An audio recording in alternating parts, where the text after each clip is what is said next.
Hey guys, we are back, and this week we are talking about Barbenheimer, and that is it. So we have a lot of catching up to do, so here we go!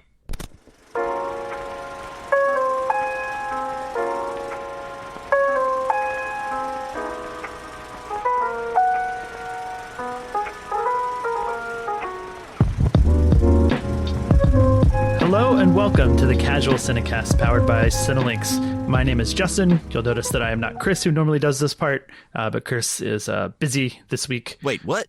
Yeah, I am not Chris. Oh, if you can't tell, I'm so thrown off right now. I know. Surprise! Chris isn't here. I know. And, he also wasn't when we were getting ready to start recording. I know. I'm only surprised about it now, though. Yeah, you're just a little delayed. Yeah. Yeah. Anyways, Chris isn't here, so it's just me and Mike, whose voice you've heard. Mike, how you doing? Hello. Hello. How are you? I'm good, man. We've been off for a few weeks, so partially because we've all been so busy, but I know part of that was like we both kind of went on vacations and whatnot. So yeah, there was vacations, one for me, one for you. Then I had a death in the family, and then it's just been kind of busy. We're just been in the middle of summer, so I have been watching movies, but I have not been recording my voice and throwing it out on the internet for everyone to hear my thoughts on those movies. Right. Yeah, I've watched some things, but I've been so busy watching the Women's World Cup, which is like basically destroying my whole normal schedule because it's in Australia and New Zealand, and so the games are at like anywhere from like 10 p.m. to 5 a.m. Yeah. So I've been doing dumb things and like sleeping for like 3 hours, waking up and watching games and sleeping for like 2 more. Oh, wow. Yeah. Which is dumb, but you know, it only happens every 4 years. Sure. It seems like, though, being friends with you, it seems like it happens like every other year. Yeah. Well, I guess for the amount that it is discussed. Yeah, that's fair. I mean, there's women's and there's the men's, so I guess like... Oh, so maybe it does happen every year? I guess it happens less than every 4 years if you're considering both. But anyways. I think we have to, considering how seriously you take both of them. Yeah, I know. I do. All right. Well, anyway, if this is your first time listening, normally we would start off every episode in a section called News on the March, where we talk about all the little things that we want to talk about that we have been watching, like TV and movies. This week, we're going to go ahead and forego that. Like I said at the top of the show, it's just Barbenheimer today. I think we're going to start out with Barbie and then move into a review of Oppenheimer. It will all be time-stamped in your show notes. That's right, including spoiler and like free and spoiler sections so that you can hop around and listen to whatever parts you want. If you've seen one or both or neither, there's still something for you to listen to. That's right. And also here on the Casual Cinecast, we like to put out Casually Criterion episodes just about every other episode, sometimes in the summer when there's like a ton of cool things coming out. We get behind, or when we have vacations or Women's World Cups as well. Yeah. So we're a little behind that every other episode mark. But in these episodes, listeners choose a film from the Criterion Collection for us to review by voting in a poll that we put out on our Twitter account. So look forward to our next Criterion poll. Follow us there, and go back and check out our last Criterion episode, which was on Fellini's La Dolce Vita and a ton of other Criterion films that we've covered over the years of doing this podcast. Yeah. More than I think sometimes when I look back at our episode lists and I'm like, oh yeah, we did talk about a lot of Criterion. Imagine how many we would talk about if we were exclusively Criterion. Be so many. I mean, I guess the question then is how many episodes have we had? I think we're closing in on 300, or maybe we've just passed 300. Yeah. So about a fourth of the collection or a fifth of the collection. Wow. Yeah. We would have. They would stop putting out new movies in the Criterion. I'm just kidding. I don't want them to stop putting out movies. But if they did, we'd still never catch up. That's right. It's a sad fact. But anyways, those episodes, like I said, we put a poll on our Twitter account. So follow us there at Casual Cine. Oh, God, it's not Twitter anymore. It's not. Yeah. This is our first episode since that happened, I think. Maybe. It's the first episode since it went live. I know there was discussion about it, but yeah, I don't know. I mean, it's such a stupid name. Is it going to continue to be called that going forward? Probably. Billionaires are stubborn. Yeah, that's true. But anyway, in the future, if it's called Twitter again, or if it's been X for a long time and you remember when it was Twitter, well, anyway, it just happened here. Yeah. So Elon just officially outdated all of our 300-ish episodes I know. before this one. We got to go back and re-record pieces and splice it in so it seems up to date and new. Yeah. Well, on Twitter/X, we are at Casual Cinecast. Follow us there to vote in the poll to choose our next Criterion film. You can also email us at casualcinemedia@gmail.com. Any questions, you can DM us on Twitter/X, any questions as well. And of course, if you haven't done so, you like the show, you want to help other people find it, go onto iTunes, go onto whatever platform you listen to podcasts on, give us a rating, give us a review. It would help. Yeah. As long as it's 5 stars. Otherwise, really don't even bother. Yeah. Yeah. Anything less, we're not interested. Yeah, it's true. We either want to be perfect or nothing. Yeah. Otherwise, if you're not going to rate us 5 stars, then just do us a favor and recommend someone who likes movies, our show. There we go. Yeah. You can help us in 2 ways. Anyways, okay. We have 2 movies to review, 2 big movies, 2 biggest movies of the summer, it seems. So let's do this. Are you ready? Yes, I am. All right, here we go. We're starting with Barbie, starting now. Since the beginning of time, since the first little girl ever existed, there have been dolls. But the dolls were always and forever baby dolls. Until...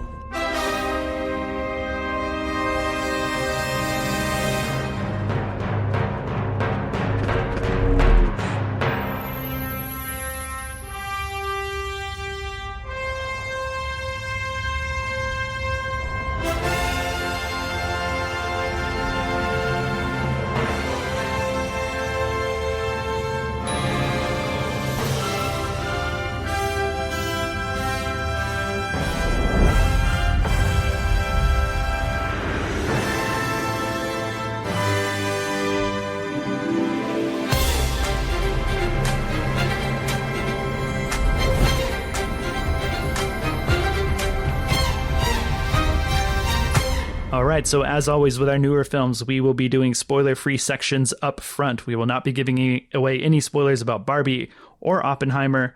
We're going to talk about them separately, but I'm just giving you one spoiler alert for now, so you don't have to hear the spiel twice. But if you have not seen Barbie, which is the one we're starting with, and later if you have not seen Oppenheimer, you can continue listening to the first sections of those review.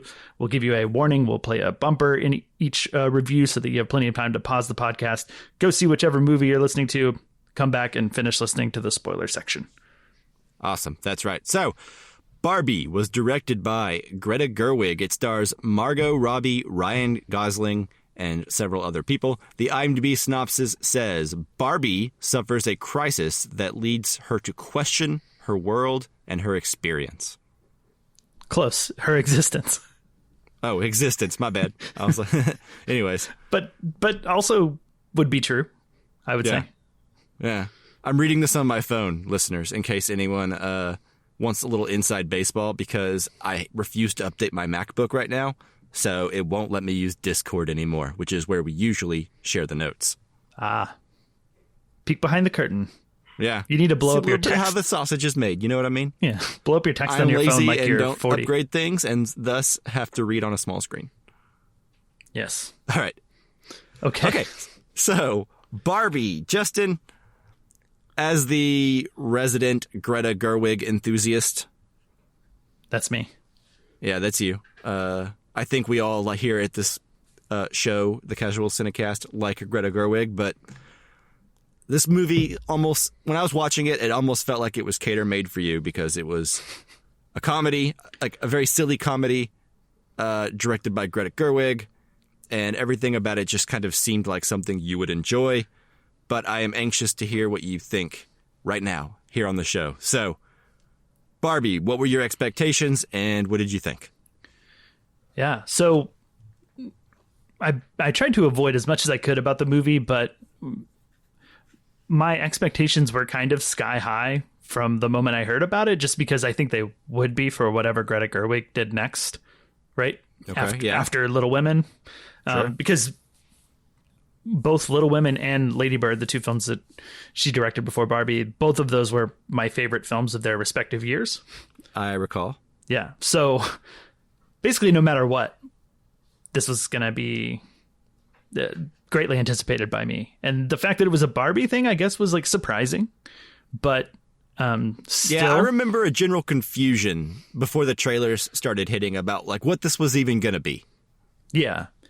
And I think I shared in that, but I just, just shut my eyes and let Greta take the wheel, Sure. Tried not to get too bogged down. I tried really hard not to read reviews, but it's a pretty popular movie and relatively memeable in places. So sometimes it was kind of hard to avoid because I will say too, just because of the aforementioned things going on in our lives, it took me about 2 weeks after it came out to get to Barbie. So I just recently saw it 4 days ago. Yeah. There was a lot of life events happening for me, too, which prevented me from seeing either of the movies we're talking about today as quickly as I would have liked to have on a normal week, Yeah.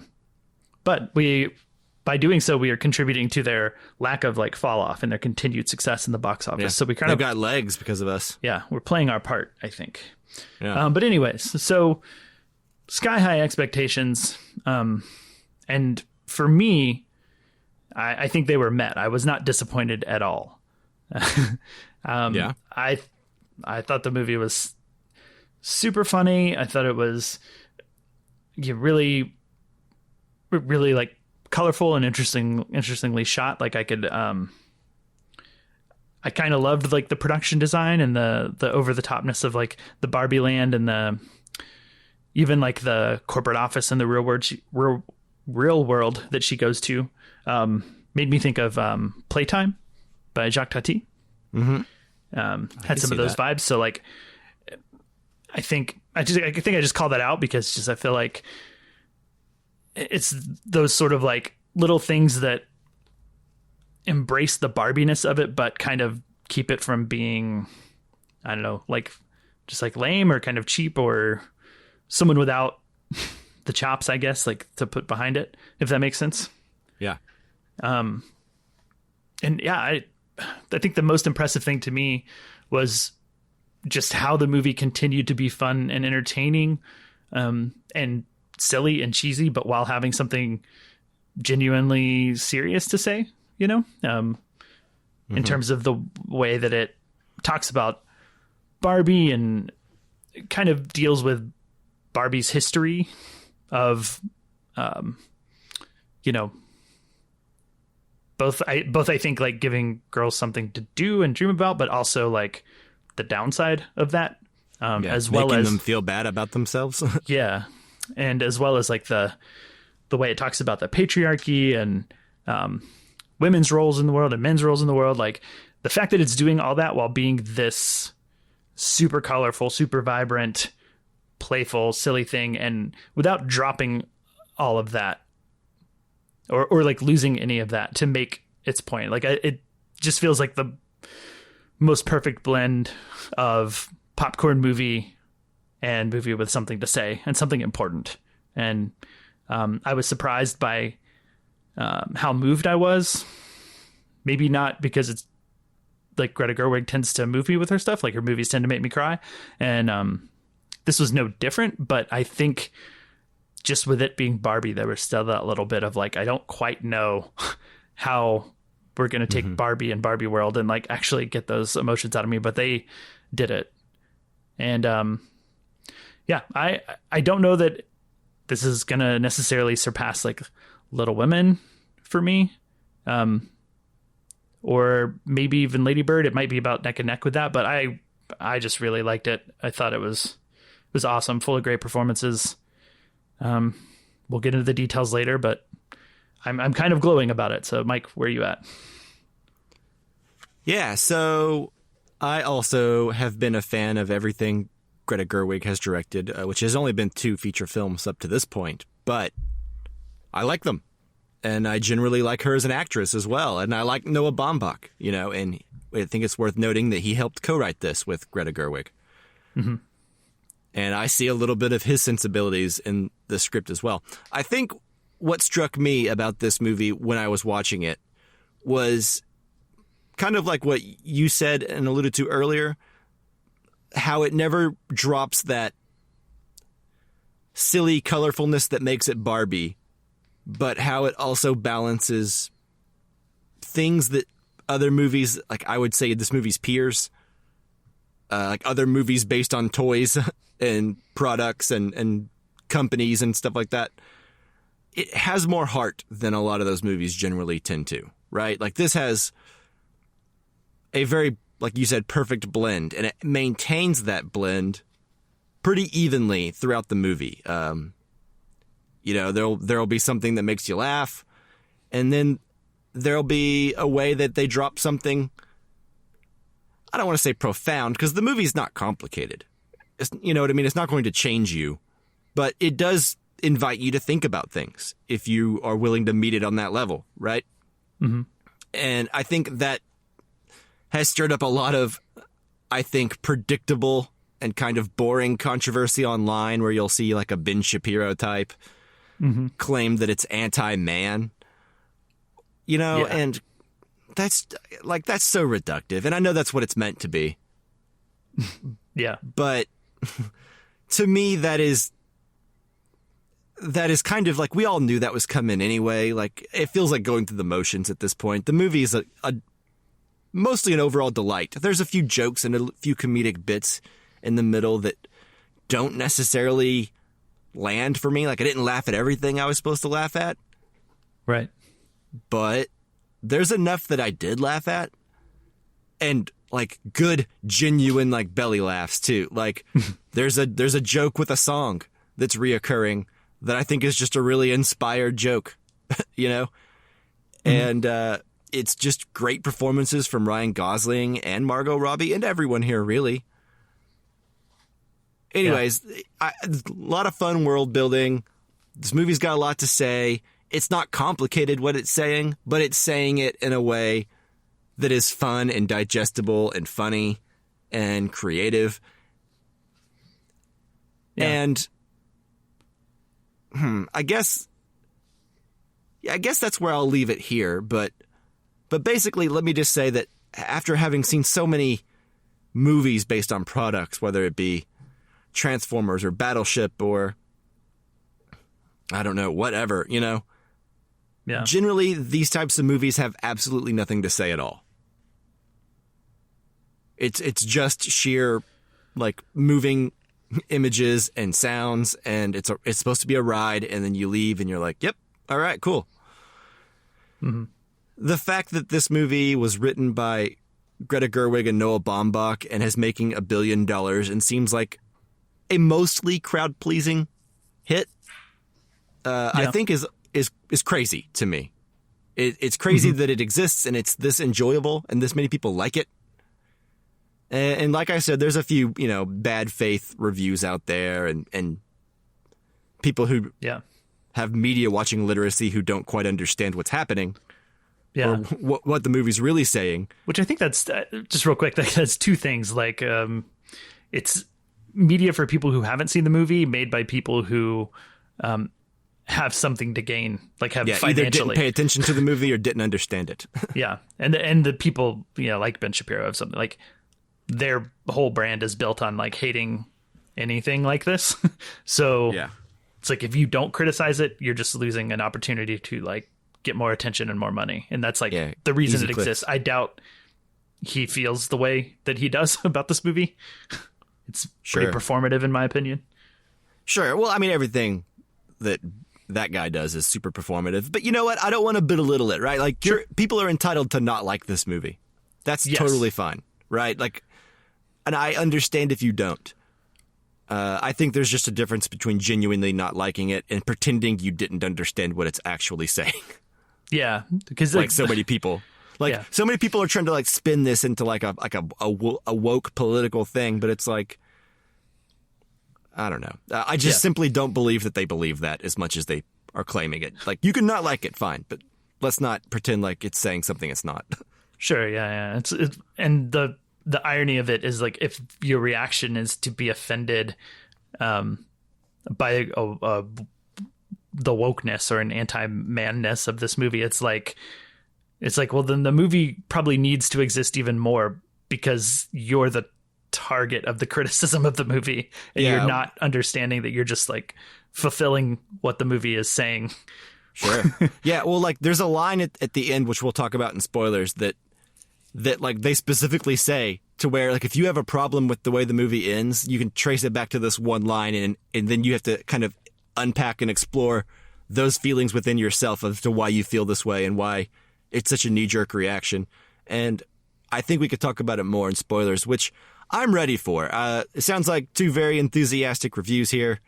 Greta Gerwig knocks it out of the park again. A fun, crowd-pleasing movie from me. I really enjoyed it quite a bit. So, yeah.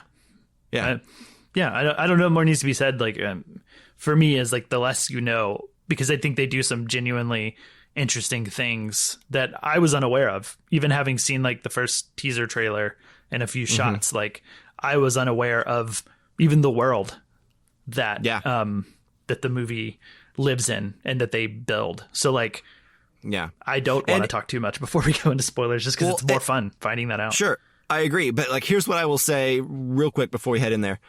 I was surprised at just how like high comedy this is. Mm-hmm. Like, you know, I was expecting kind of like a dramedy, I think, because of Greta Gerwig, you know? And I think I was surprised at like how similar this is to like really silly films like The Jerk or Anchorman or, you know what I mean? Or something where it's just like a completely silly world. It's not like you know, this, part of this movie takes place in the real world, but it's not the real world. It's a wholesome real world kind of, you know? So. Yeah. And, you know, it does have like Will Ferrell in it. And I think too, for like the Will Ferrell fans, to me, this was like the best he's been in anything for a while. Sure. Yeah. And he's not necessarily doing anything different than what he normally does. It just works really well in this world. And he's utilized well. Makes you realize back in the day when Will Ferrell had all those like supporting roles, he was a lot more enjoyable than whenever he had a bunch of leading roles, in my opinion. Yeah. I think there's legs to that, even if I do enjoy some of his, you know, leading role films. But even like Michael Cera too. It's just like the casting is just kind of nailing it with everybody, in my opinion. Even down to like, well, I guess I'll pick that up when we go to spoilers, because I don't want to spoil anything. Okay, good deal. I think we've done it. Let's go to spoilers. Okay, let's go. All right, here we go. No, I guess Rosebud is just a piece in a jigsaw puzzle. Any more cigarettes you got up there? I'll tell you all about it. Things are going to start happening to me now. And here we go. All right, so I was going to say America Ferrera, down to her being cast. Like it's one of those where like she's so known for being Ugly Betty that like there's this sort of meta thing going on for me. Yeah. Thinking about that show and like the concept of her character. I've never seen that show. I haven't either. So I'm kind of assuming, based on what I know of like the synopsis or whatever, just like that being who she is to me and a lot of people. Like, I guess it just kind of works. Implying that she's like a regular person in like a world that covets unrealistic beauty standards. Yeah, and I guess maybe my opinion of that show was always like, she's not ugly. I don't understand. Yeah, I think that was always the point, right? I guess so. It's just... I don't know, I've never seen it, but I've never thought of America Ferrera as an ugly person, just like mostly pretty person. Yeah. but like in a world where like normal person beauty is not necessarily like Margot Robbie beauty. Yeah. I've always assumed that's what Ugly Betty was actually about, but I don't actually know for sure. Yeah. I mean, it's just in the commentary on beauty and inner beauty and, or, you know, being content with yourself, like just felt a little meta. But anyways, I don't want to get too bogged down on that. Sure. But well, anyway, since we've brought up America Ferrera, she's great in this. Mm-hmm. And having never watched anything with her previously that at least I'm aware of, this was my first real experience with her. And I don't know, she impressed me. Her little monologue, it's hard not to get pumped about, right? Mm-hmm. Yeah. Her speech. Yeah, it was really good. That combined with Margot Robbie's little speech right before that, whenever they're in the weird Barbie's house. Yeah. That's one of a few moments that made me cry. Yeah, about that. So I think that's what's so unique about this movie to me, which is no matter how silly the comedy is, and it's very silly, there's an underlying, I don't want to say sadness, but there's like a bittersweetness or a melancholy sort of kind of running throughout the movie that I felt reoccurring over and over again. Did you feel that at all? Or do you know what I'm saying? I did, yeah. The score, every now and then, it would just hit these chords that, just chords that, and chord progressions that just evoke that sort of emotion out of you. Like I noticed it here and there. And it's really funny because like, it was probably like a week ago. My wife sent me a like TikTok clip of Greta Gerwig being interviewed and she was talking about the song at the place towards the end, the Billie Eilish song. And okay, I don't remember. It's been a minute since I've seen Barbie. It's the one that plays right at the end when she's with the creator, and she's like basically getting ready to like, she pulls Barbie aside and they go into like this big white space and she's telling her, you know, this is what life is like, and it does that montage of like home movies. Okay. Anyways, so that song is a Billie Eilish wrote for the movie, and they use the chords from that song as like the main, like I guess like the backbone of the score. Oh yeah, so they did that in Top Gun Maverick with Lady Gaga's song. Did they? Look at that. Yep. Yep. It's a common thing to do, I guess, whenever you have a song written for your movie. Yeah, I guess so. But then the chord progression is so like bittersweet, melancholy, beautiful. That like when it's incorporated in the score, even though the rest of the movie is like a comedy, like it has these like times that like just kind of punch you, you know? Yeah. Well, there's like every now and then the movie will sort of grind to a halt, and I don't know. Like, for example, like whenever she gets to the real world and it's silly and her and Ken look silly and everyone's laughing at them or hitting on them or thinking they're stupid or whatever. And then the moment where Barbie will sit down at a bench and then she looks over at this old lady sitting across from her. And there's just this really quiet beat where her and that lady have like a really interesting exchange. And it's happy, but also there's this kind of sadness underneath it that maybe I wasn't supposed to feel, but I did. Yeah. Where it's almost like, you know, because this lady's old, and the juxtaposition of her next to like youthful, eternal youth Barbie, you know? Yeah. Looking so great. And she says, "You're so beautiful." And she's like, "I know." And then several other times throughout the movie where it just kind of almost seems to stop and acknowledge how, not to be a bummer, but it acknowledges how sad life is often.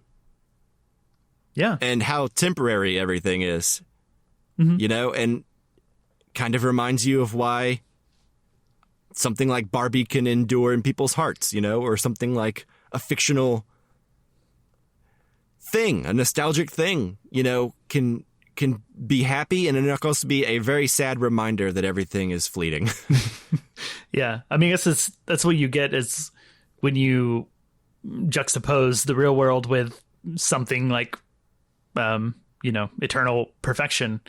Right. It's almost Then like the it movie highlights- Elf, or like some kind of Christmas movie where like adults have to learn how to believe in Santa Claus again, but it has nothing to do with Christmas. It's just about Barbies. Yeah. It's a lot of that kind of like very hard on its sleeve wholesomeness that you just kind of have to be on board with to jive with the movie, I think.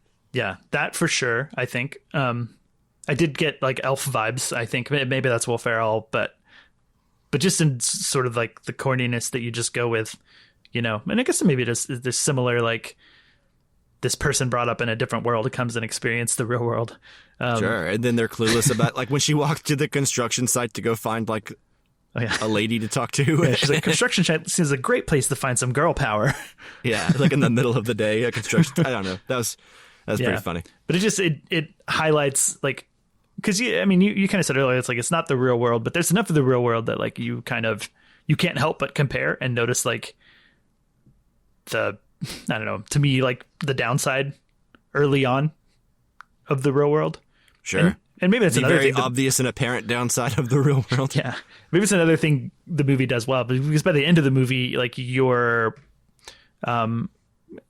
maybe bittersweet or kind of mixed, but like you're mostly happy for Barbie that she is in the real world now and supposed to kind of like cheer that on despite her initial journey into the real world being terrible and misogynistic and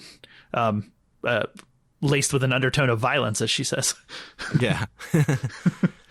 Towards her. Well, just like how inherently like uncomfortable in her skin she is and how much more comfortable in his skin Ken is. It's like, I mean, it's not deep here, but it's observant and it's funny, you know, and Ryan Gosling, I think, is great.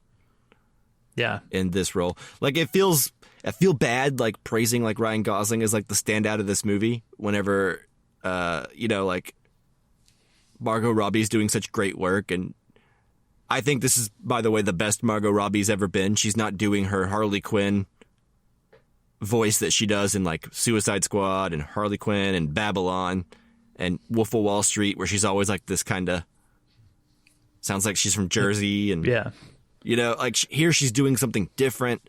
Her face emotes so much. Just really great performances. But that said, Ryan Gosling, I think, is here. He gets to be sillier than he's ever gotten to be that I've seen anyway. This is probably the funniest he's ever gotten to be, even in movies where he's funny. Yeah, I agree. And he has a hard job, I think, because while he ends up being the villain of the movie, he still has to be funny and like maintain. You still have to like him every step of the way. Yeah. Yeah. And like, yeah, he's got to maintain that the movie's like cheesy, entertaining side despite being a villain. And you have to enjoy watching him, which I think is difficult. And of course, like Margot Robbie and America Ferrera, they have the emotional crux, right? Like, I think this would be an enjoyable movie without those things, but with those two sort of delivering, it's that thing that sort of takes it to that next level. Like pretty much like my favorite movie every year is like the one that made me cry the most I've found in the last couple of years. Yeah. Anything that makes that old stone heart of yours feel. Yep. That's right.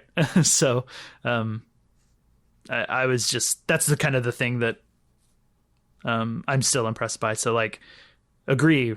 Ryan Gosling is maybe doing the most heavy lifting in some ways. I think so. But I don't want to take away anything from the other two because they're great as well. Yeah. Let me talk a little bit about, are there any like standout jokes to you that like you really keep coming back to? Because I come up with a couple that I have revisited in my brain. Yeah. Since I first saw this movie. And at the beginning, whenever we're being introduced to the Barbie world and all that stuff, and then it shows us President Barbie, and like there's a bunch of questions, and it's like, question, like, why are you so great or whatever? And she's like, no comment. I don't know. For some reason, I just really love that joke. Yeah. And I alluded to it earlier, but the use of push by Matchbox 20 in this movie is inspired, in my opinion. Mm-hmm. It's a joke that it's so like silly, but at the same time, it works. I don't know. It makes me laugh. Yeah. I enjoy the scene where all the kins are playing that song. Yeah, on the beach, like with it like 4 feet from each other. Yeah. And they've been doing it seemingly for hours. I don't know. It's just great. Yeah, it's great. And I love his line of like come in, I'll play the guitar at you. Yeah. Or like the part where it talks about how he's going to explain The Godfather to her because she wants to watch The Godfather and have him explain it. It is just like, I don't know. So yeah, it hit too close to home. Yeah, I think that was some of my favorite jokes was that section of like the plan of how are we gonna distract the men enough to steal the brainwashed Barbie and bring her back to reality. Like just all of those plans, which included, as you said, like, tell me, I've never seen The Godfather. And also there was like, I have all my money in a savings account. And he's like, oh no, you can't do that. Yeah. I'd forgotten about that joke. That's really good. I think one of the things that made me laugh the hardest, and it's not a joke, so it's like dumb, but it was just the line delivery from Will Ferrell whenever they start chasing her through the office. She like runs away after they're trying to put her back in her box. But they're all running in the elevator, and Will Ferrell runs in, and he's like, don't you dare push that button. I want to press it. Oh, yeah. He was just so like insistent that he be the one to push the button to go down. Yeah, there's another thing that he said that I can't remember. Oh, okay. It's whenever they're trying to get through the little turnstile thing. And then like and then he's like, the card won't work, and he like throws it down or whatever, and then it moves, and he's like, we didn't need it. And then he gets like really excited. Yeah. I don't know. The delivery of that made me laugh quite a bit. It was really good. And whenever he's like, I think it's when they're all rollerblading, all the corporate guys are rollerblading around the beach, and he says something like I didn't get in the business for the bottom line or for profit. I got in it for little girls and their dreams, and in the least creepy way possible. Oh yeah. Yeah. And I like how the traveling between Barbie world and the real world, it's like the movie's just like, don't think about it too hard. You know, it's Neverland. It's whatever. You know, you can come and go as the plot needs you to. Yeah. Just in a very specific order with very specific vehicles. Yeah. You just head to the beach, and then you just rollerblade for a minute and boat for a minute, and you're there. I did like when it was like a tandem bike for everybody else, but then when it was the corporate guys, it was like a 16-seater bike. That's fun. I think Michael Cera's as Alan is funny, which is obvious. I don't know. I have no relationship with the Barbie like toys. Yeah, obviously, like I don't know anything about them, but I had heard of Skipper, and I did know that there were lots of different variations of Barbie. Like Barbie is not just like blonde girls anymore, right? Right. It's every kind of person, and I knew there was different kinds of kin, but I had no idea that there was like an Alan. Yeah. Alan like, was Ken's friend. I think he's like, at least at the beginning of the movie, his existence is boiled down to like his catchphrase. He's like, I'm Alan, and I'm Ken's friend, and all of his clothes fit me. That made me laugh. Yeah.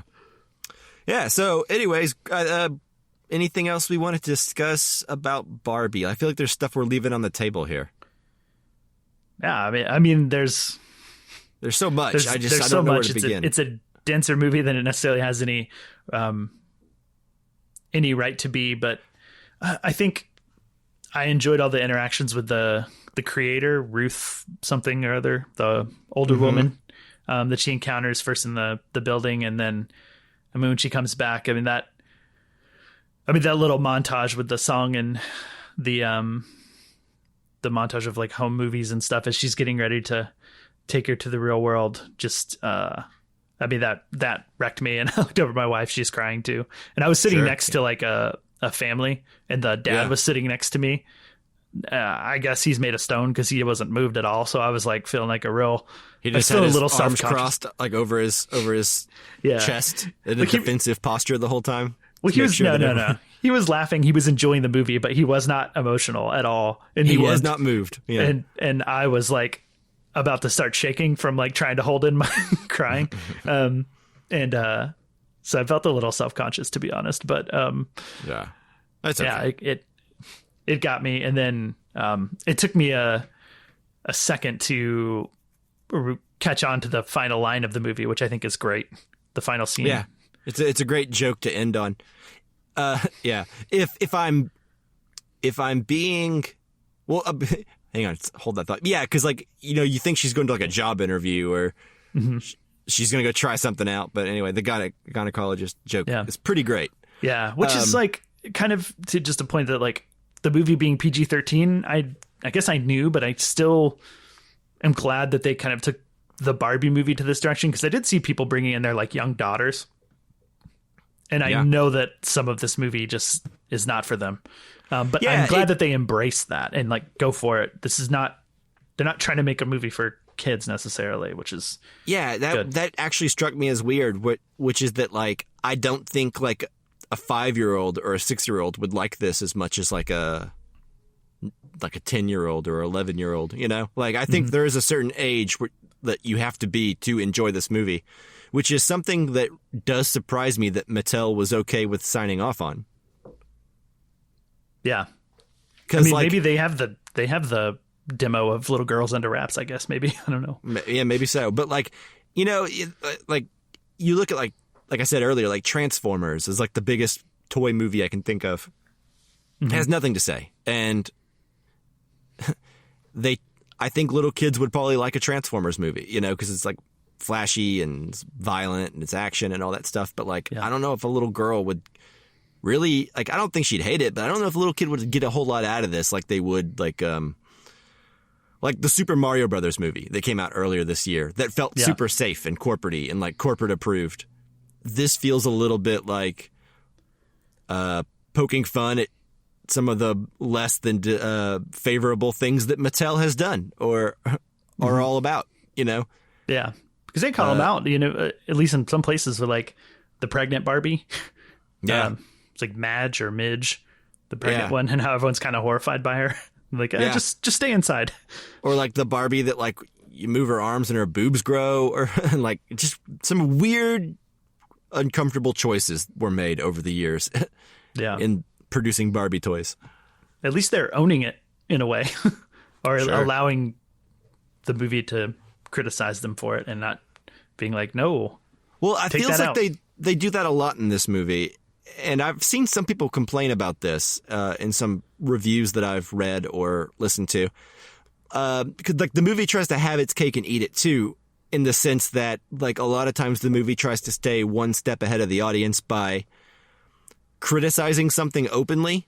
That way it lets you know that the movie is aware of like the movie has to show both sides of, oh yes, Barbie's super inspirational and lets me know that as like a little girl I could do anything, but also it makes little girls feel bad about themselves, about their physical appearance, that they're not as pretty or whatever.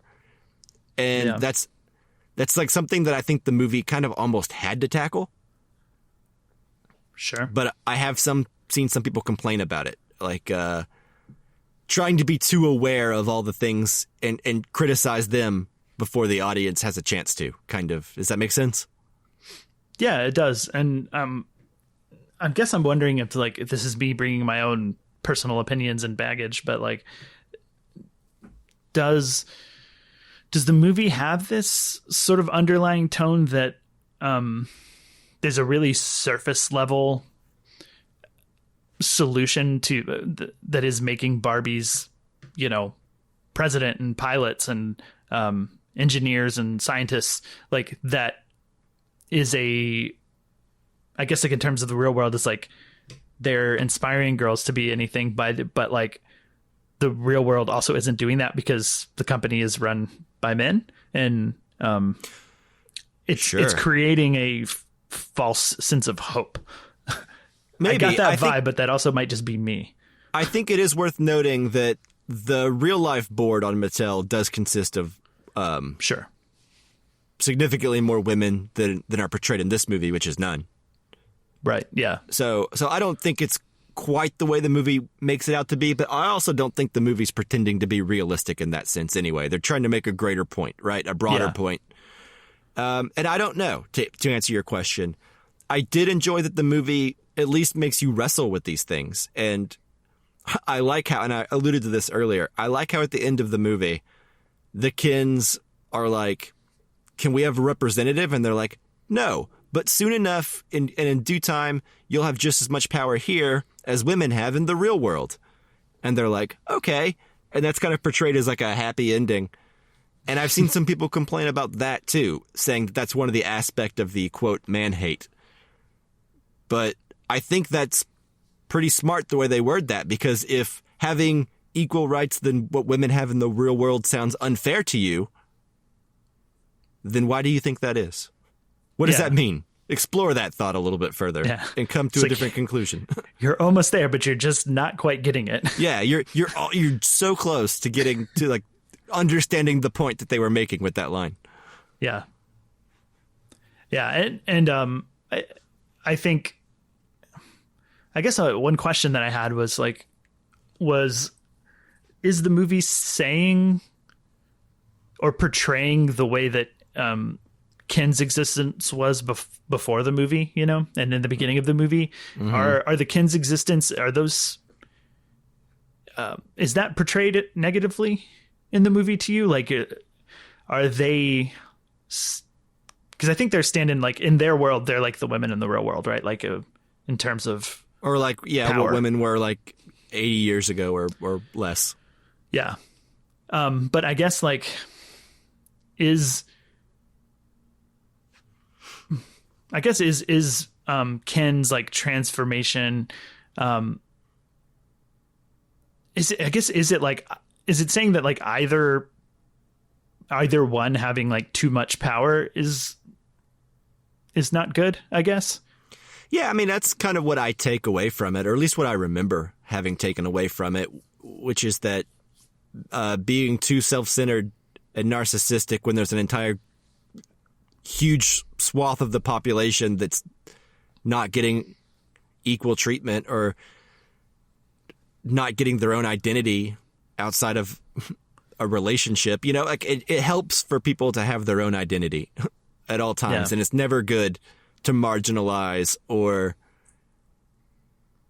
I don't know. It's a pretty simplistic message when you try to break it down, but I think I've never seen a movie kind of illustrate it in such a succinct way that felt different than what came, what other movies have made that same point previously, you know?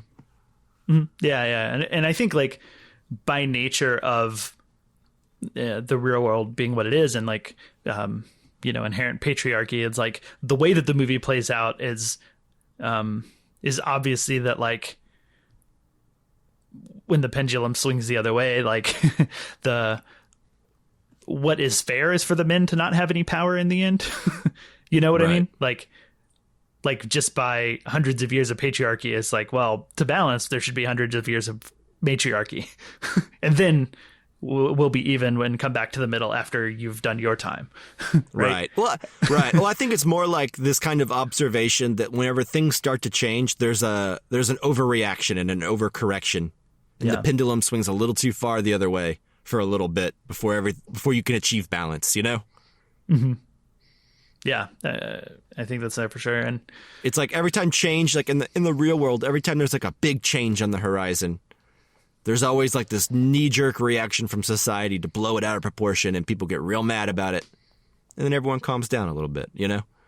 Mm-hmm. Yeah. We haven't mentioned it, but the Casa, was it the Mojo Dojo Casa House? Yeah. Was an amazing term. And just like the whole decoration scheme of that at the end of the movie. Yeah. And I love like so much about the set design, like how apparently the houses were built like too small. That way the people walking around in them would feel more like toys. Mm-hmm. And how like Barbie never uses the stairs. She just kind of floats down like a hand would be bringing her down to the ground. Yeah. Just fun stuff like that. How weird Barbie is always doing the splits. Oh, yeah. Yeah, I liked Weird Barbie a lot, actually. Yeah. But she was fun and funny. And I like the comment when she is like, I think walking up the stairs to Weird Barbie's house, and she's like, after her feet have fallen and they're no longer in their like high heel shape. Oh yeah. She's like, if my feet were shaped like this, I'd never wear heels. Yeah, that was good. Yeah. Let's see. Yeah, supporting cast is all great. Simu Liu Simu from Shang-Chi. Yeah. He's great. It's good to see more of him. He was funny. Yeah, he was. John Cena's little cameo was funny. Oh yeah, I forgot like about John Cena. The merman. Yeah, it was great. The musical number with all the Kens. I can't remember the song, but I thought that was really fun. And I saw a reference to Singing in the Rain when they go to the like sort of stagey part with it was like blue and pink gradient, and there were like the stair steps on either side. Just immediately made me think of Singing in the Rain, the dance with Gene Kelly and Sid Charisse. Yeah, I watched a little video where Greta Gerwig talks about her influences for this movie, and Singing in the Rain was definitely one of them. I meant to send that to you. I'm surprised I didn't, because I thought of you when I watched it. And now I'm mad at you. Yeah, sorry. Yeah, we have to go through a whole nother review mad at each other now. Or at least me mad at you. All right. Well, we better get that review started. What do you say? Yeah, I think I'm good on Barbie. Awesome. All right. So those are our thoughts on Barbie. Oh, hang on real quick before we go. One thing that kind of didn't work for me. If I feel like I should bring up something that didn't work for me, and that was Helen Mirren. The narration? Yeah, I just didn't like the narration. I didn't like the narration joke where it's like, note to the filmmakers, don't cast Margot Robbie in your movie if you want to make this point. I don't know. Yep. Just felt a little low effort, but I didn't mind her voice as like the narrator bringing us in. yeah. And then I'd forget about it, and it would come back and be like, oh, yeah, okay, that's a thing. Yeah, maybe then, if it had just stuck to the beginning and end, so it could be like a bookend thing, but I don't know. Yeah, I think, like, I kind of agree. Like, I didn't necessarily find that joke of her saying, Margot Robbie's the wrong actress to make this point. But I kind of just shook it off as like, I understand that if they didn't do that, people would probably criticize that. Right. Yeah, it's another one of those things where the movie tries to stay like a step ahead, right? Mm-hmm. It's be like, we know everything you're going to say. Yeah.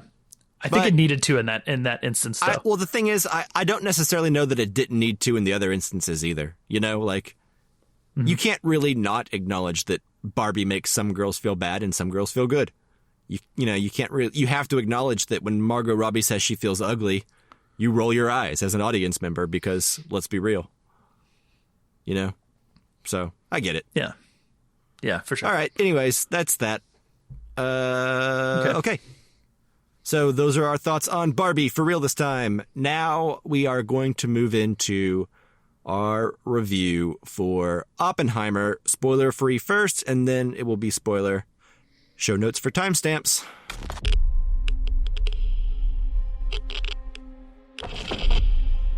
This is a national emergency. Detonator charged.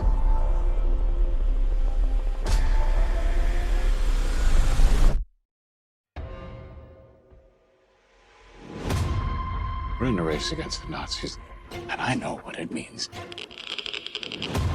If the Nazis have a bomb. Let's go recruit some scientists. 8, 7, 6, 5, 4, 3, 2, 1. All right. Oppenheimer was directed by Christopher Nolan. It stars Cillian Murphy, Emily Blunt, Matt Damon, Robert Downey Jr., and a whole lot of other people. Yeah, could have made that list way long. Yeah, like 3 times as long, probably. The IMDb synopsis says, the story of American scientist J. Robert Oppenheimer and his role in the development of the atomic bomb. I made sure to go slow on that synopsis since I'm looking at it on my phone.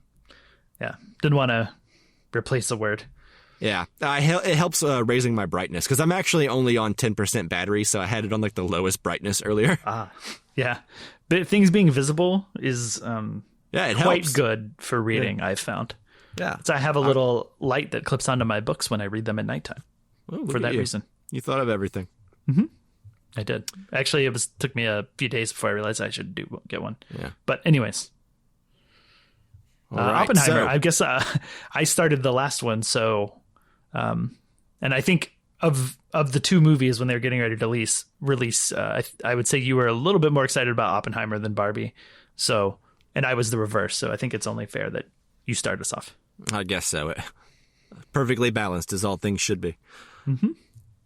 So I wouldn't say that I was excited about Oppenheimer. I was super curious because, in my opinion, Christopher Nolan, his filmography, I mean, let's be real. Any director would probably kill for a filmography as strong as Christopher Nolan's.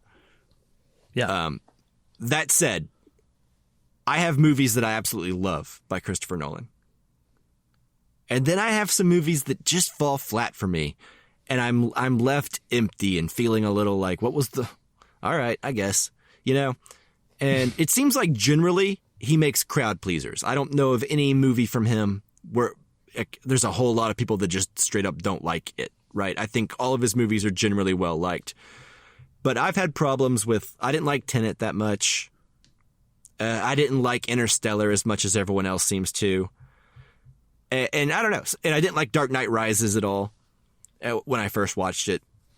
So, but then again, you know, he'll come out with like Inception or The Dark Knight or Dunkirk. And I think those movies are great. So, you know, I mostly was curious because I liked the idea of a slow kind of drama instead of like this high concept science fiction action romp. You know, I feel like he did that in Dunkirk and was able to make it personal while also being very grand at the same time. And I really enjoyed that. So I was hoping, you know, I would feel more in line with that with Oppenheimer. And anyways, I saw this movie and I have to say that I am very surprised at how much I enjoyed it. I think this is one of my favorite Christopher Nolan movies and easily my favorite movie of the year so far. Like, by a long shot. I just think it's great. It's a movie that it's kind of cold and distant from Oppenheimer, you know, but it's definitely a biopic, but it doesn't feel like a biopic in the way that like Walk the Line or something like that does, you know? Yeah, or Walk Hard. Sure. I think it manages to feel different and interesting. And it's a movie that, like, maybe it's a long movie. And I would say that maybe like an hour and a half into it, I don't know that I would have felt that way. But by the time the movie wraps up, and with how I've been thinking about it since I watched it, it's sort of only gone up in my appreciation of it. I don't know. It just moves. It's saying a lot. The methods of storytelling are sort of subjective in a lot of ways. And a lot of times it's like, did this really happen? Did it not? How much of this is true? How much of it isn't? And the movie seems to be wrestling with those as it's telling you these things, you know? There's one shot in particular that I think is really scary and like haunting, and it's almost like a vision that Oppenheimer has, which happens a couple times throughout the movie. It's almost like did it happen this way, or is this just like his darkest fear? I think that's really interesting. The performances here are all around great. I think this is the best Robert Downey Jr. has been since, I don't know, like, I mean, he's always delivers as Tony Stark, right? But he did the same character for like 15 years. It's fun to see him do something else, you know, be a different personality, not just be, you know, snarky Tony Stark. Yeah, it's like going back to like Chaplin. Yeah, or, you know, just anything, like Kiss Kiss Bang Bang even. Just doing something, going for it, and you get to see just how talented he is and why he, you know, had the career he's had. But anyways, I really enjoyed it. It's not perfect. I won't say that it's perfect, even though that I did say that it's my favorite movie of the year. There's some things I don't like about it, but also I enjoy how it's not concerned with making characters likable. It's not concerned with slowing down so the audience can catch up. It's an adult movie. The likes of which we don't see on this budget very often anymore. You know, it's a adult summer movie that demands you pay attention. You'll appreciate it more if you know anything about these actual people. Like, you'll know more, or you'll appreciate it more if you know who Benny Safdie's playing and who Teller was as a person and what he went on to do whenever he's arguing with Oppenheimer. Is it necessary? No. But whenever I was done with this movie, I went down like a Wikipedia rabbit hole of just reading about all these people. And then after I would read about these people and learn the personalities and what they did and their place in history, I wanted to see the movie again so that I could watch it again and recontextualize things that kind of just went in one ear and out the other before, you know? so many conversations have more significance whenever you know more about the subject matter. I just really appreciate that. I like it when that Christopher Nolan is out here making movies for adults, you know? And that sounds so belittling when we just got done praising Barbie for being such a good movie. But, you know, when I was watching this movie, I was reminded, I was like, oh yes, big budget adult movies can exist. And it's fun when they do for me. I really enjoy them. So Yeah. I'm hoping that this can inspire the studios to take a chance on a couple other, you know, higher budget adult movies going forward for the next couple of years, but I doubt it. So, yeah. Justin, what did you think? Well, but before I get into what I think, I'll just say that, like, one of the more overwhelming feelings I had while watching the movie was, like, I can't believe this movie is like a summer blockbuster movie and it's doing really well. And, like, just because it's not that type of movie, like, the only reason, I mean, in my opinion, that it is a summer blockbuster movie is because it was directed by Christopher Nolan. Yeah. Who made action movies, because nothing else about this fits that. Yeah, and the weird cultural zeitgeist that was Barbenheimer. Yeah. The memes and the build-up. Like, I feel like it helped both movies out. Yeah, absolutely. And I think that's awesome. Yeah, like this movie only had a budget of like 100 million, I think. Yeah, which and isn't 95 of that probably went to IMAX film. Yeah. And then a bunch of big actors being like, that's a joke. Yeah, I'll take nothing to work for Christopher Nolan. Yeah, I think I saw an interview with Matt Damon saying, like, he had agreed to take time off work with his wife unless Christopher Nolan called him to do something. And then lo and behold, he did. Yeah, that's good. Yeah. Anyways, so that was like one of the more overwhelming feelings I have. And just like you said, it's but just backing up your point that, like, this is an adult summer blockbuster movie and it's doing really well. Why? Yeah, but what's going on? We don't live in a world where this happens. And why am I not hearing a bunch of people complain about it? Like, who got duped into seeing it? I will say that at my work, there are a couple people who saw it who thought it was boring and didn't like it. So they're out there. I heard some people just say, like, oh, you know, it's pretty long, like, as a negative. And I was like, wasn't to me. Yeah. And it is. I'll acknowledge it is long, but and maybe this is a good place to start how I felt. Because, like, I didn't notice the 3 hours at all in this movie. No. Which is one of the bigger compliments I think that I have for it, because it just kind of reeled me in and hooked me from the word go. And I think that it has a lot of work to do, because, like, maybe the reason that I was more excited about Barbie, other than the Greta Gerwig of it, was that, like, Oppenheimer was a biopic, and yeah, it's just not really usually hard the most exciting movies. Yeah, it's hard for me to get excited about those. It really is, but it proved me wrong. I really like this movie a lot. A lot of things you said about the performances, they're all really good. The editing to me is, like, top notch. Like, I saw it with one of my friends, and we walked out and he was like, you know, he's like, the thing for me is, like, the movie felt like it felt like the third act of a movie the entire time. Yeah. Which I was like, okay, I can see that. I mean, it slows down in some places. Sure. You know, and people get naked and it slows down on that scene. I don't know why my head goes there. It's like, that's like the slowest scene I can remember in the movie. I feel like there are other ones too, but yes, there is some nudity. Yeah. Anyways, but he made that point and I was like, yeah, I can totally see that. At least, like, there's a lot of points where we're just kind of like, we're really moving through a lot of time and a lot of information and a lot of things. And to your point, they don't really slow down for it. And I've heard that seeing the movie again, it's a little easier to grasp onto who everybody is. Because I didn't lose track of people, because it's not like we had a bunch of people looking the same and I couldn't tell who was who, you know. But they do talk about people by their names a lot when they're off screen. And there's a lot of names thrown at you.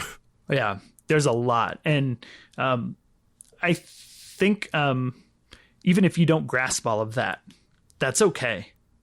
Because it's still, all of the important things are there in terms of, like, theme and character development and what the characters are going through.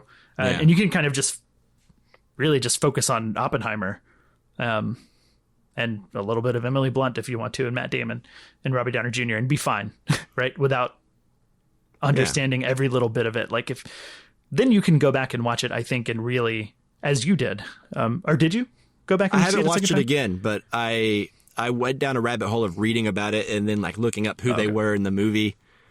And I can't wait to watch it again, but I haven't been able to carve out 3 hours to go to the movies. Yeah. Well, as you intend to, and I think it will be significantly more rewarding just to really grasp everything that's happening. But like just on a surface level, just like not really concerning myself that much. Like it's it's like compelling. It's tough, I think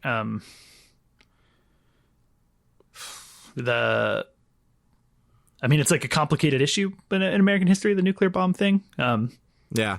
I don't think it's anything that in retrospect anyone in the world feels good about. Yeah. And I think like I heard some people just like, why are we making a movie about this guy? And I'm like, I don't know if you understand what this movie is going to be like in terms of how he's going to feel about it in the movie or how the movie is going to portray it. Like, I don't think it's going to be this heroic thing. But yeah, I can only think of like one action scene in a way action scene. The Trinity test? Yeah. I mean, yeah, that's what a lot of people apparently were showing up for. Yeah.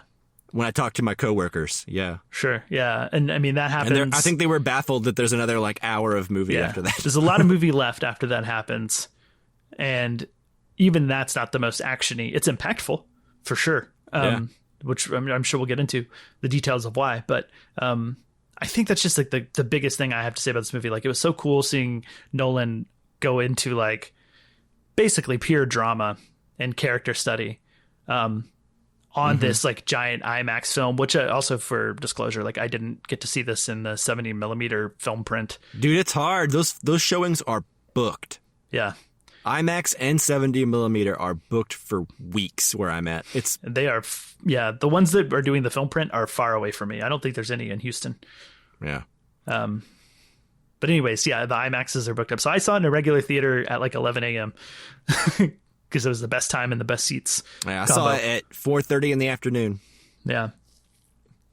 But anyways, that's like just that the movie made, it's like the same sort of surprise that I felt watching Dunkirk, going from knowing Christopher Nolan as like Inception and Interstellar and Dark Knight.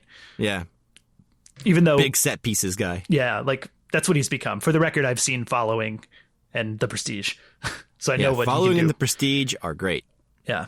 But seeing him go from that to Dunkirk was like a breath of fresh air, and like, wow, you can kind of remove the flash and get down to like how good of a filmmaker he is. And then this is like another step from that, right? Yeah. Going from now remove the action. Yeah. And go to a biopic. Yeah. It's now really remove great. everything accessible Dunkirk had going for it. Yeah. Yeah. And it's still great. Yeah. The sound design, I think, blew me away in places. So yeah, which is a rare praise for a Christopher Nolan movie, because I'm not usually the kind of person who complains about sound. Like, I know a lot of people complained about sound in Across the Spider-Verse being hard to hear, and I know they complained about it in like Interstellar and Dunkirk as well. I'm usually not that guy, but I did have problems with the sound when I watched Tenet. Granted, I did watch Tenet in a drive-through or drive-in, so it was over car speakers. So that may have had something to do with it. But I was happy whenever I got into Oppenheimer, and I was like, "All right, is this going to have weird sound?" I know that's a thing with him, and I was happy that it didn't. Oh, another thing. Remember when we saw Mission Impossible Ghost Protocol in the IMAX in Austin? And it had the intro to The Dark Knight Rises? Yes. That was bad sound. I think they tweaked it for the final movie, but I remember not being able to hear a damn word that Tom Hardy was saying in that intro. Yeah, in a noisy plane behind the Bane mask. Yeah, exactly. Yeah. So anyways, I was happy to see the sound mix was on point. Yeah, I would love to see this in IMAX, just to see like Cillian Murphy's face huge, Yeah, but it's still pretty big. I will say, like, I really felt the IMAX format. Like, you know what I mean? Like, I felt, I could understand why it was shot and see the results of the way that it was shot in the process. Yeah, first ever black and white IMAX film, apparently. Seems a little indulgent, but hey, if you've got Christopher Nolan goodwill to spend, then do it. Do it to it. Yeah. Yeah, I think that's a good place to go ahead and just move into spoilers. What do you say? Yeah, I think we'd get in there. And there's not much that you can spoil because it's history, but yeah, you know. But it also, I don't know how much we can or can't talk about before it either. So yeah, it's best to go on. I do have something I want to say that's kind of silly, but it's not a spoiler, but I don't want to say it because I don't want to color anyone's impression of the movie. Okay. Do you want to say it at the end, just in case? I want to say it right when we get into spoilers, though. Oh, okay. And get it out of the way. All right, let's get there then. Okay. Spoilers for Oppenheimer starting now. No, I guess Rosebud is just a piece in a jigsaw puzzle. Give me one cigarette you got up there. I'll tell you all about it. Things are going to start happening to me now. And here we go. Okay, what's this joke?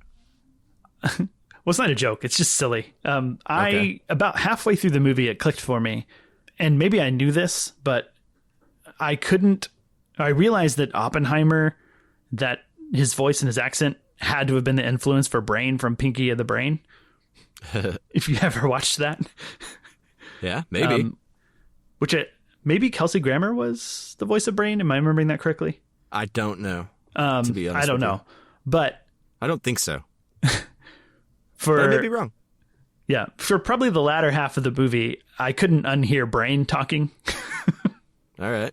When Oppenheimer was talking, and it made me laugh here and there, but not in a way that like made me not enjoy the movie. It was just kind of like this other weird layer of amusement that I had while watching it. Sure.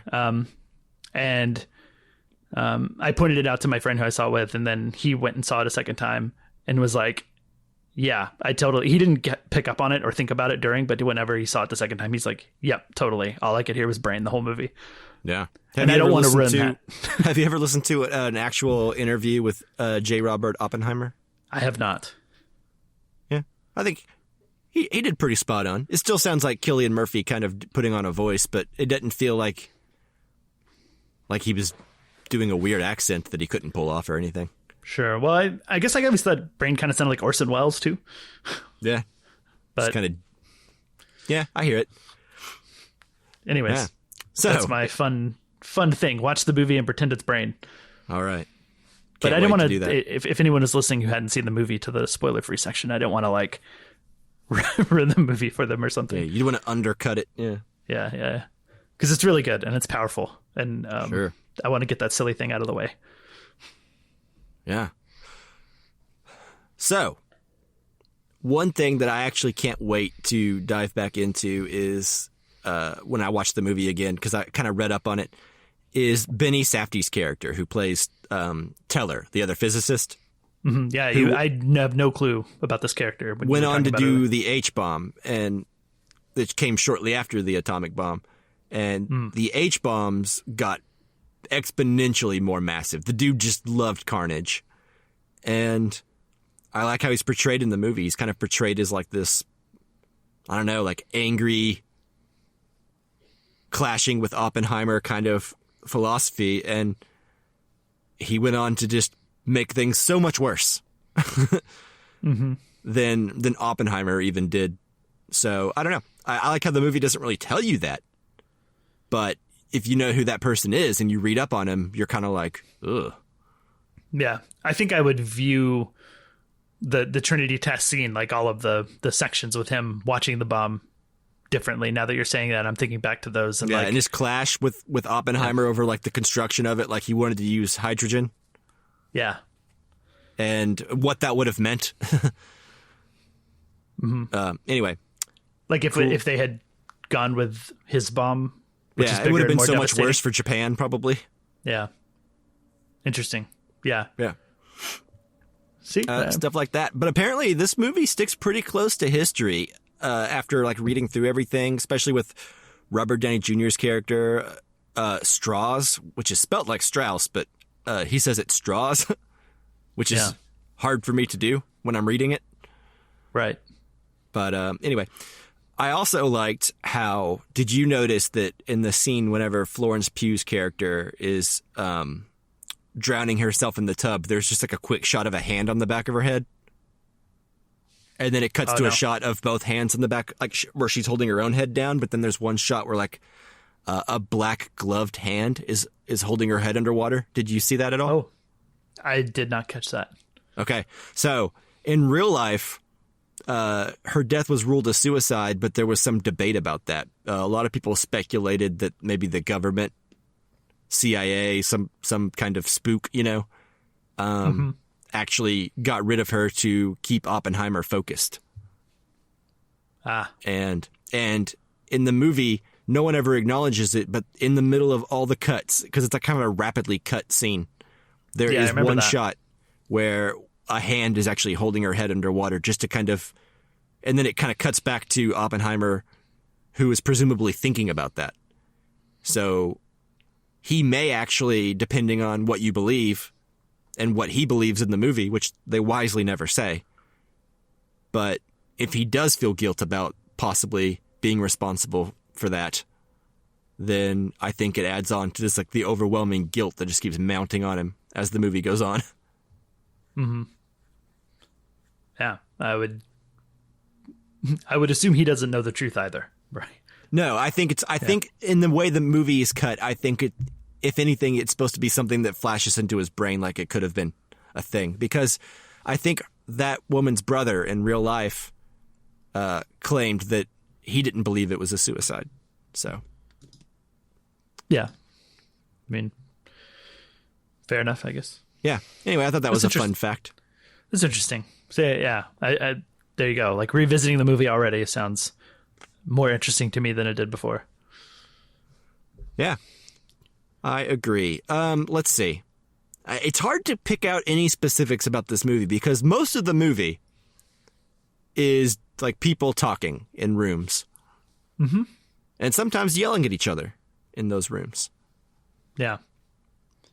Did you pick up on the fact that the color sequences were supposed to be Oppenheimer's point of view and the black and white sequences were supposed to be Strauss's point of view?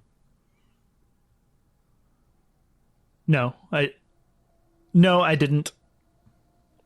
Yeah, apparently that's how Christopher Nolan mentioned it in one of the interviews that I watched of him. So going back and watching it, when you do watch it a second time, I guess keep that in mind. You'll probably see some changes in behavior from characters based on the point of view. Yeah. I mean, I kind of initially thought it was sort of like a present and past sort of thing, but then they kind of converge. Right. At certain points. Now that makes sense. But like the courtroom stuff was in black and white, right? Like with Robert Downey Jr.? Yes. Yeah. Okay. That makes sense because that's future. So I don't know. It did help me regardless, like if subconsciously, however it was working. It did help me keep things straight. I think it did for like the first 2/3. And then once they start blending and the timelines start overlapping and Oppenheimer and Strauss's point of view you start seeing like different versions of the same scene. I think that's when I was like, what's happening here? And I was on the lookout for that kind of thing because Dunkirk takes place in like 3 different timelines. So there's always going to be something like that with Christopher Nolan. He can't just tell like a straightforward story when he doesn't have to, There's always like an artistic flair or like kind of a poetic flourish he wants to give off. Mm-hmm. Yeah. I mean, I guess I noticed like dual versions of scenes with, I guess, the Einstein one at the lake. Yeah, that's probably the most obvious one. Yeah, I guess one of those is black and white and one of them is in color when we see actually what he said to him. Yeah, I like how in Strauss's point of view, Robert Downey Jr.'s character, I like how it never even occurs to him that these 2 brilliant men would not be talking about him. Yeah. Like Einstein and Oppenheimer, and like you think that when they get together, you are what they find interesting. Yeah. Like the vanity there. And it almost like, it's like very like movie scripty, but it almost feels like a very succinct and like perfect way to let you know everything that you need to know about that guy's character and who he is as a person. Yeah. And yeah, which I didn't necessarily think of at the time. I just thought it's kind of played off as a joke and kind of funny. Yeah, it just makes him seem petty and stupid. Yeah, someone makes the comment of like, how do you even know they said anything about you? Like, yeah, good point. Yeah, and I like how they weren't talking about him at all. Like, it really is just like Oppenheimer's like, yeah, I think we might have actually destroyed the world, just not yet. And Einstein's like, bummer, and then kind of like walks off, and that's why he's so bummed. Mm-hmm. Yeah, it is hard to talk about like very specific things, because where do you draw the line? I guess of like, sure, because it's such a long movie, but I'm just like, I find myself thinking about all the devices. Like I enjoyed the glass bowl with marbles sort of thing. Is it marbles? Yeah. Representing the uranium. Yeah. Filling up and kind of like giving us this like sort of a ticking time bomb element. So to speak. Yeah. Yeah. A ticking time bomb in terms of the script writing term. Yeah. I thought that was cool. And then like one of those things that kept me, I guess, like one of those things that just made me not feel the length of the movie. Cause like, I don't know how long they were working in there. In my head, it feels like it was like 15 minutes of the movie, but I bet it was like an hour. Yeah, probably. Of them doing that. Yeah. Which is great. And then I think like the Trinity test sequence, like I kind of find myself distracted because there was so much like word about how, none of this is CG. And like we did it all like for real. I don't know. I guess I found myself like kind of taken out of that. In the similar way that I am with like Mission Impossible. When like the big set piece stunts that they've advertised and like touted behind the scenes footage for. Yeah. Well, I mean, maybe I didn't have that problem with this. I think it makes sense why. I mean, I don't think Christopher Nolan controls how it's marketed. I think Warner Brothers did everything. Or no, it's not even Warner Brothers. He doesn't work for Warner Brothers anymore. What is this? Universal? I don't know. I don't pay attention to that sort of thing sometimes. I think it was. I know it wasn't Warner Brothers. Anyway, you can't blame them. I mean, how else do you market this movie other than the big explosion? I guess what I would say is I think the movie, for some people, hinged too much on that because that was the thing that a couple of my coworkers were massively disappointed in. They thought the explosion was, first of all, not accurate to how a nuclear explosion is supposed to look, and then, be not impressive in its own regard. It is universal. Okay, I thought so. But anyway, what did you think? Did the Trinity test itself and the actual explosion, do you think it should have been more? Do you think maybe using some more CG would have made it look a little better? Or where do you stand on that? No, I mean, I'm not an expert in what an explosion should look like a specific type of explosion. Sure. But I think, I mean, like I went home and I actually got on YouTube and looked up the actual Trinity test. Yeah. And I will admit the movie doesn't necessarily capture the awe of that real video. Mm-hmm. But, and I think maybe not using computers wasn't the right way to go, but also equally, I wasn't really bothered by that scene at all when I was watching it. It wasn't until I got out of the movie and back to work that I heard those complaints, and I was like, maybe. So, yeah, I don't know. But I guess like maybe that just didn't feel that important to me. Like that wasn't why I was there. Yeah, because like in that I was like focused on characters' reactions and the sound design. Yeah. In particular is like, that's probably the point that if you mention the sound design of this movie, that's what sticks out. Is that sort of section, but like it had its impact and I was like focused on the characters versus like, how cool does this bomb look? That's not really what crossed my mind at all. How are each of these characters reacting to this? Yeah. That's what I was like focused on and just like reading and kind of thinking like, I hope they're far enough away I'm not really sure, like, Yeah. if they are, how that fell out. And did a lot of them die of radiation poisoning? Well, that's the thing. I wish, like, if I had like a major complaint about this movie, I think it was wise to not show the actual explosions in Hiroshima or Nagasaki. I think that would have been a little classless to show those. Mm-hmm. But I do wish the movie would have wrestled a little bit with the massive radiation fallout, I guess, for lack of a better word, that surrounding areas in New Mexico experienced. Mm-hmm. And how, to this day, like, generations of people are still getting cancers. Yeah. And how much it spread to, like, all the neighboring areas. Like, how much damage was actually done from this test that the movie doesn't even, like, mention. Because it didn't happen directly from the explosion, you know? Right. So I wish it would have dealt a little bit more with, like, the horrifying real-world consequences that test caused. Sure. But I don't know when they would have done that unless it was, like, in one of the future timeline scenes where they could have looked back in retrospect. But yeah, so the movie seemed kind of focused on his, like, treason sort of trial. Right. But, like, there was that scene at the end whenever he finally gets his medal and he's, like, older, you know, and Emily Blunt won't shake, was it Teller's hand, I believe? Yeah, I think so. Yeah. And so, like, someone in that timeline could have maybe mentioned something, but I don't know how you would have done that organically. But I feel like it would have made the test even more significant and horrifying in retrospect to have someone kind of address that. Yeah. I mean, I think it almost could have been like this like a Watchmen HBO series moment, you know, like I don't think many people knew about or really like had heard about the Tulsa massacres. Right. That really became well known after that. And I hear it now regularly mentioned in terms of like America's racist past, right? Like, right. Like I think it's pretty well documented that about Hiroshima and Nagasaki, right? Nobody's debating how bad that was, right? Like we kind of know. Yeah. So like diving into that other stuff, I think could have been interesting.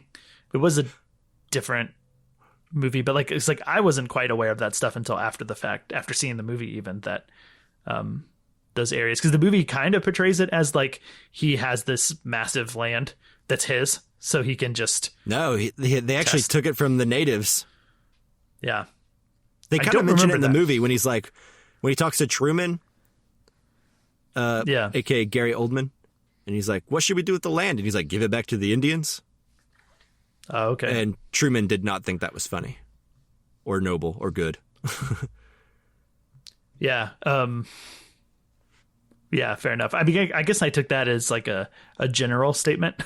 No, they actually took where Los Alamos was, the base, was actually taken from people who lived there.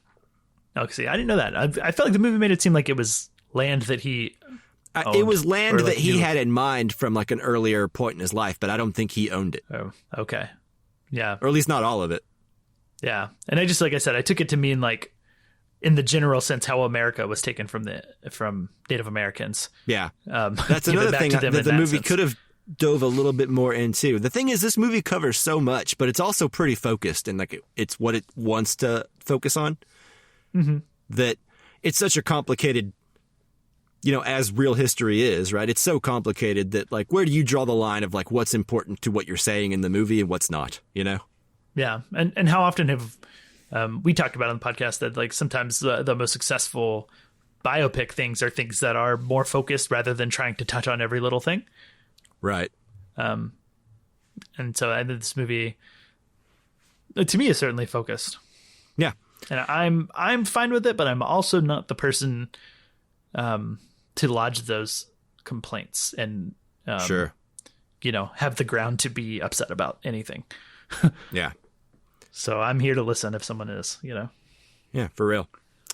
Yeah, and that's the thing is like I personally don't have a whole lot of complaints about this movie. It's a movie that, like, as I was watching it for the first time, I was like, it's okay, it's all right, it's fine. And then when it was over, it all kind of snapped into place for me. And I was like, no, I think I really, really liked that. So yeah, I like the scenes with, it was like afterwards when they're like a sort of gymnasium they're in. Oh yeah, he's giving this speech, but then it's like people are the foot stomping blown up. Yes. Yeah, here's like the overwhelming like foot stomping noises. Mm-hmm. And then is it that when he steps into like the ash body? Ash body, yeah. Yeah, which is pretty powerful. And I like how, because at first I was like, why is that weird scene at the beginning where he tries to poison his teacher, like the apple, and then like take it back immediately? Did that even happen? Which, by the way, apparently, according to a lot of people, that really happened, although there's no proof of it. But anyway, it just goes to show you that he's this guy that he will act and he'll do something very dangerous and reckless and then feel bad about it after the fact. But in the greater scheme of things, whenever he invents this bomb, that he can't take that back and throw that apple away. That the government immediately takes that apple and is going to do with it what it wants. Mm-hmm. And I think at one point he says, he changed his mind once he realized that there's not going to be a weapon created that's not going to be used. Right. Yeah. Yeah. And which, I mean, it's almost like, yeah, duh, idiot. But I think it's interesting that, he was just focused on his job. And then once the job is done, then comes the, okay, well, maybe we should just stockpile these and not use them kind of push. Mm-hmm. Yeah. I mean, this is kind of one of the complicated things is, and the movie touches on it, but like the us or them, it's like, if Hitler's working at this, we better beat him to it. Right. Regardless of the rest. Yeah. But then Heisenberg fails to make the bomb. And then it's like, well, I guess we're still going to use it on this enemy that's mostly defeated anyway. Yeah. That's not even Germany or Hitler. Yeah. That wasn't even trying to make this bomb. Yeah. Yeah. Yeah. It wrestles a lot of like complicated things. And I don't know that all of those were not things that I already knew from like just history. Yeah. And just having an opinion on nuclear bombs. Yeah. So I don't know. I guess like, well, it's one of those things where I think, for decades, people grew up during the Cold War with this fear of impending nuclear holocaust, right? But since you and I have been growing up, I mean, we're still very much in danger of that, and we'll never not be in danger of it. But I think the world and a whole generation of people have kind of grown up not thinking about nuclear bombs that much. Maybe not as much as we should be. Yeah. Because these things have only existed as of now, like what, 77, 78 years? Mm-hmm. 77 years, I believe. And humanity's existed a lot longer than that. So on the grand scheme of things, zoomed out, these things have only existed for like less than 100 years. Yeah. It's only a matter of time before we start using them again. But I think our whole generation of people have grown up just not really fearing them or thinking about them that much because the world's been relatively conflict-free, not actually conflict-free, but, not to where anyone's scared of nuclear fallout or nuclear war. At least from my perception, I haven't necessarily been as scared as maybe I should have been in the past. Yeah. I mean, I don't know how deep we want to get into this, but I've always just convinced myself that most people are smart enough to realize that if it ever started, it wouldn't stop. Right. And so no one ever will.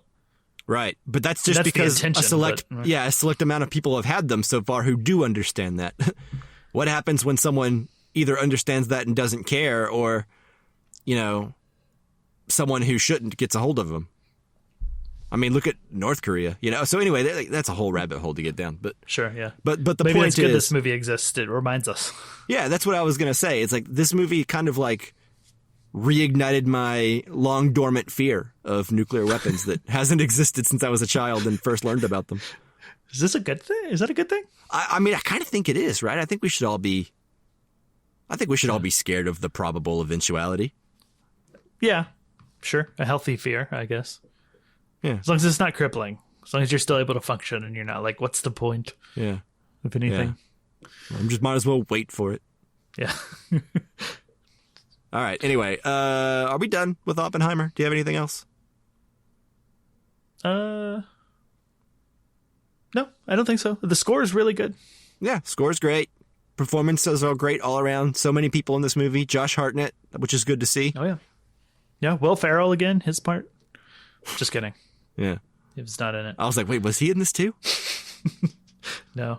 I think, I do think it's funny sometimes that, it kind of makes me laugh to myself in, biopics whenever, an important person that everyone knows that isn't, the main character of the movie, shows up. They kind of have this, moment of, they always, reveal them in a fun way. Or, make it a really specific choice the way they enter or we see them. And they did that with Einstein in this movie, and it made me laugh. Yeah. I like how Einstein doesn't need a lot of fanfare, though. Everyone knows who that guy is. Yeah. Meanwhile, there's a lot of people, a lot of characters, most characters in this movie that I'm pretty sure no one knows. I think Einstein was the one that everyone probably is familiar with, even more so than Oppenheimer going into this thing. Yeah. It's just yeah. It's always the moment in Endgame when Captain America shows back up or something with or grabs the shield, the Thor's hammer, grabs the hammer. Yeah. It's like that, but it's just this crowd pleasing, look, it's Einstein, everybody. Look who it is. I felt that slightly for his scenes, not for other people, because I did recognize some of the other people. You're I know who Truman is. Yeah. Yeah. Truman, and who's the guy that he went and lectured with, or heard a lecture by when he was in Germany? Heisenberg? Heisenberg. No. Who is it that wrote the letter to, or Einstein wrote the letter about somebody, I don't know, whatever. Yeah. All right. Anyway, we need to see it When I heard again. it, I was like, okay, I know this person. But anyways, that makes me laugh sometimes, and it did in this movie. That's all. All right. Good. Yeah. Good. I think that's it, though. Yeah, I'm I done. think so. I think I'm tapped out. Yeah. We've had an epic Barbenheimer episode. Yeah. How do you feel? We were able to recreate the Barbenheimer feeling and phenomenon successfully in this podcast, I think you'll find. Yeah, we did it in the reverse order that I would choose to see the films in, though. If I didn't get to do the double feature. Yeah, I didn't either. I was on vacation when they came out, and I couldn't convince everyone I was on vacation with to go see two movies. Yeah. I had a friend in town, and he wanted to see both, but my wife wanted Barbie to be a date night thing, and we couldn't just leave my friend who was visiting town specifically to see us by himself. Sure. To go see a movie. So you go sit at the top of the theater away from us. Yeah, go see something else. Go see I don't know. Go see Oppenheimer again, I guess. Anyways, but I would have gone Oppenheimer and then Barbie, personally. Yeah, that's what I wanted to do. Yeah, I believe I even said it on the show. I believe you. Yeah. Okay, well, I guess that does it for this episode then. Yeah, that does it. All right. Well, thank you, listeners, so much for listening, especially if you listen to this whole thing. Wow. That's all I have to say. Yeah, good job. Yeah. And thank you, Jake Wagner-Russell, as always, for doing our intro and outro music. If you want to hear more of his music, go to soundcloud.com/bobscotch. All right. Please like, subscribe, all that stuff to this channel, because our next episode will be, well, I don't know yet. Chris isn't here. So it may be the next Casualty Criterion. Maybe not. Yeah. Which would be Mishima, Life in 4 Chapters. Yep. It needs to be that, and we're basically out of summery movies. Yeah, I think so. I think summer's winding down. So, anyways. So probably will be. Probably. All right. But anyways, see you then. Yep. Talk to you then. Bye.